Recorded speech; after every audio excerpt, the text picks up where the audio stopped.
तो चलिए आज बात करते हैं रॉबर्ट कियोसाकी की उस किताब की जिसने दुनिया भर में लाखों लोगों की पैसों को लेकर सोच ही बदल दी, रिच डैड पुअर डैड।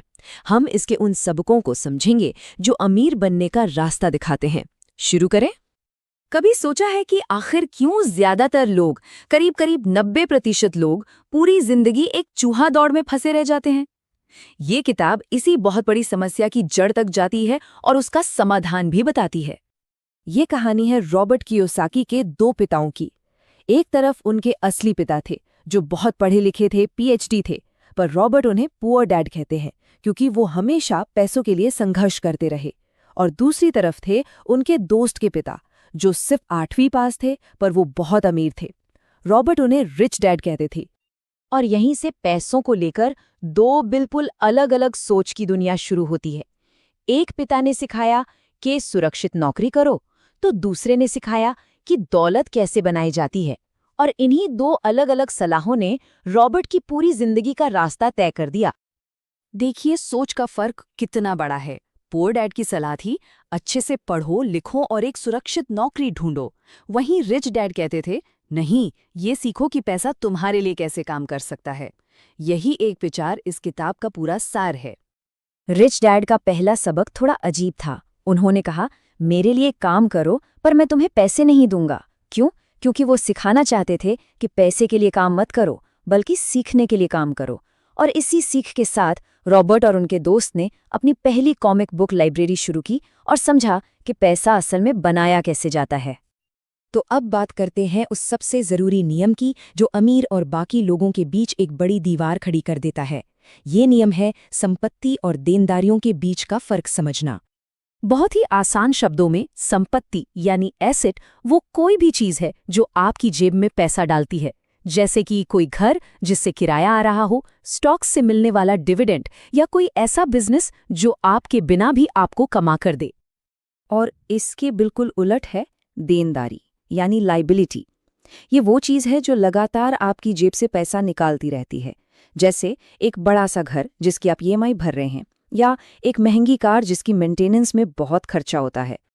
तो सारा खेल बस इतना है कि अमीर लोग हमेशा अपना एसेट वाला कॉलम बढ़ाने पर फोकस करते हैं, जबकि गरीब और मिडिल क्लास के लोग अक्सर ऐसी चीज़ें खरीदते रहते हैं जो असल में देनदारियां होती हैं। एक बात सोचिए, स्कूल हमें सब कुछ सिखाता है ना, पर पैसे का मैनेजमेंट वो नहीं सिखाता। रिच डैड का यही मानना था कि अगर आपको वाकई में अमीर बनना है तो आपको फाइनेंशियल एजुकेशन लेनी ही होगी। अमीर बनने के लिए ये 4 स्किल्स बहुत ज़रूरी हैं।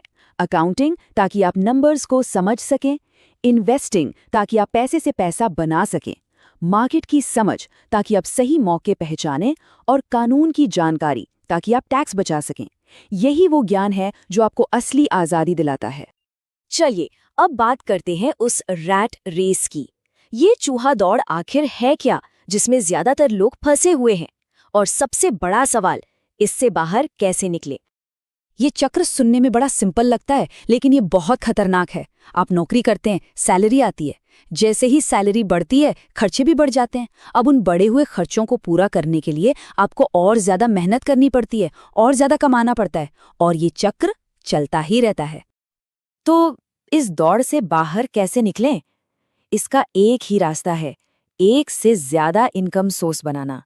अपनी नौकरी करते रहिए लेकिन साथ साथ कोई छोटा बिजनेस, कोई साइड हसल या फ्रीलांसिंग शुरू कीजिए ताकि पैसा सिर्फ एक जगह से ना आए। अच्छा, अब जब हमने कॉन्सेप्ट समझ लिए हैं तो चलिए कुछ ठोस नियमों पर आते हैं। वो आदतें जो अमीर लोग अपनाते हैं और जो कोई भी अपना सकता है। और ये नियम शायद इस पूरी किताब का सबसे जरूरी नियम है। पे योरसेल्फ फर्स्ट, यानी सबसे पहले खुद को पैसे दो। इसका सीधा सा मतलब है कि जैसे ही आपकी सैलरी आए, कोई भी बिल चुकाने या खर्चा करने से पहले उसका कम से कम 10% हिस्सा निकालकर सीधे सेविंग्स या इन्वेस्टमेंट में डाल दीजिए। ये आदत आपको बचत करने पर मजबूर कर देगी। ये एक लाइन पूरी कहानी बता देती है। अमीर लोग पहले अपनी कमाई से एसेट्स खरीदते हैं, जबकि बाकी लोग पहले अपने सारे बिल चुकाते हैं और महीने के आखिर में देखते हैं कि अब तो निवेश के लिए कुछ बचा ही नहीं। बस यही एक आदत सब कुछ बदल देती है। याद रखिए, अमीर बनना सिर्फ पैसों का खेल नहीं, ये तो माइंडसेट का खेल है। आपको अपने डर और लालच पर काबू पाना होगा।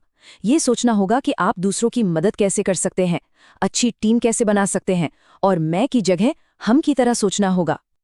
ठीक है, तो इतनी सारी बातें हो गईं, पर सवाल ये है कि शुरुआत कहाँ से करें? अच्छी बात यह है कि आप आज, अभी से अपनी यात्रा शुरू कर सकते हैं। देखिए, ये 3 बहुत ही आसान से कदम हैं। पहला, एक कागज पर लिखिए कि आपका पैसा कहाँ से आता है और कहाँ जाता है। दूसरा, अपना पहला एसेट खरीदिए, चाहे वो सिर्फ एक शेयर ही क्यों ना हो। और तीसरा, खुद से वादा कीजिए कि आप फाइनेंस पर एक किताब जरूर पढ़ेंगे। आखिर में, ये किताब सिर्फ पैसों के बारे में नहीं है, ये तो आपकी सोच को बदलने के बारे में है। तो मैं आपसे पूछना चाहता हूँ, आज की इस बातचीत के बाद पैसे को लेकर वो पहली कौन सी सोच है जिससे आप बदलना चाहेंगे? तो अगर इस बातचीत से कुछ नया सीखने को मिला हो तो इसे लाइक ज़रूर करें, अपने दोस्तों के साथ भी शेयर करें। क्या पता किसकी सोच बदल जाए।